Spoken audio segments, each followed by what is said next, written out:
Fransa'da yaşayan Müslüman çift bir süredir çocuk sahibi olma hayalleri kuruyor.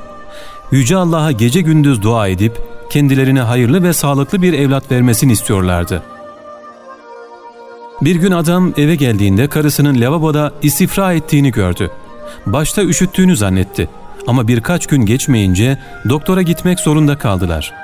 Doktor önce birkaç tetkik yaptı ama bir soruna rastlayamadı. Bir de hamilelik testi yapalım dedi ve bu testi de yaptı. Sonucu duyan genç çift sevinçten ne yapacaklarını şaşırdılar. Kadın ve erkek gözyaşları içinde Allah'a hamd ediyorlardı. Çünkü bir çocuk hayalleri vardı ve yıllardır bu hayallerine kavuşamamışlardı. Genç adam haberi aldıktan hemen sonra ellerini açtı ve Furkan suresinden ayetler okumaya başladı. Allah'ın kendisine hayırlı bir zürriyet vermesi için duada bulundu.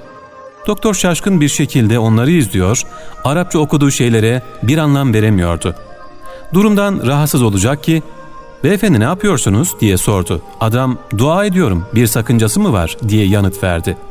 Gayrimüslim Fransız kadın adamın bu tavrı karşısında önce çok sinirlendi ve "Hangi dine inanıyorsunuz bilmem ama lütfen dini ritüellerinizi hastane dışında yapın," dedi. Adam karısının şaşkın bakışları arasında doktora sert bir şekilde "Elhamdülillah Müslümanım. Allah'a istediğim yerde, istediğim şekilde dua ederim. Bu sizi ilgilendirmez," dedi. Fransız bayan durumu kontrol altına aldı ve tartışmanın büyümemesini sağladı.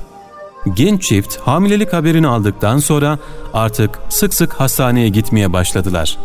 Hastaneye gittiklerinde muayene olmak için daha önce gittikleri doktoru değil de başkasını tercih etmeye çalışıyorlar ve başka doktora muayene oluyorlardı. Bir gün yine muayeneye gittiklerinde tam hastane kapısından çıkıyorlardı ki Fransız doktorla karşı karşıya geldiler. Doktor onları görünce gülümsedi ve "Ne o? Hiç kontrole gelmiyorsunuz. Böyle yapmanızı size emreden Allah mı yoksa?" dedi. Kendileriyle dalga geçen bu küstah kadından rahatsız olan çift başta muhatap olmak istemediler. Müslüman kadın yine de sessiz kalmadı ve suskunluğunu bozdu. Dalga geçildiği için Fransız doktora bir şeyler söyledi.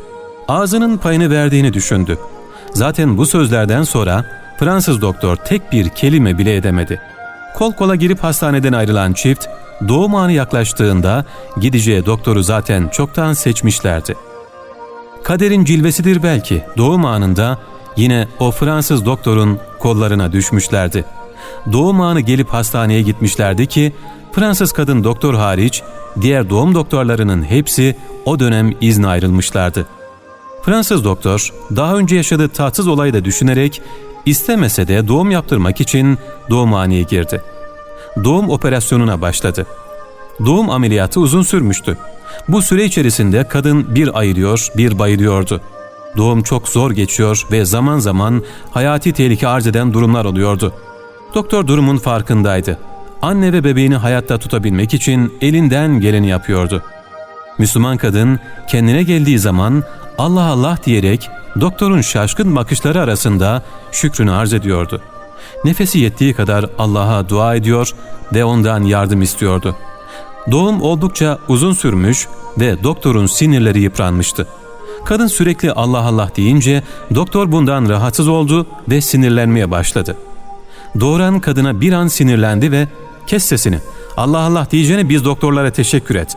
Biz olmasak Allah seni bu halden kurtaracak mıydı?" dedi.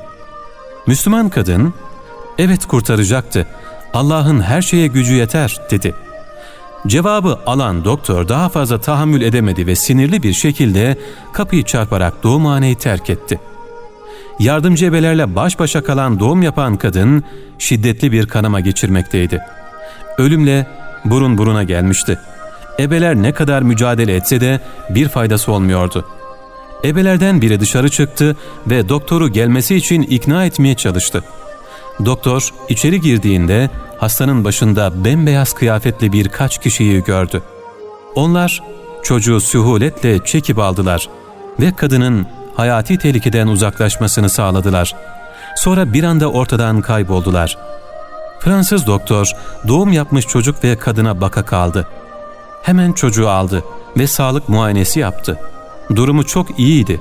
Anne de çok sağlıklı görünüyordu. Doktor duruma hayret etmişti. Doğumdan sonra uzun uzun düşündü. olanlara bir anlam verememişti. Doktor Müslüman çifti ziyarete geldi ve dün yaşananların hikmetini sordu.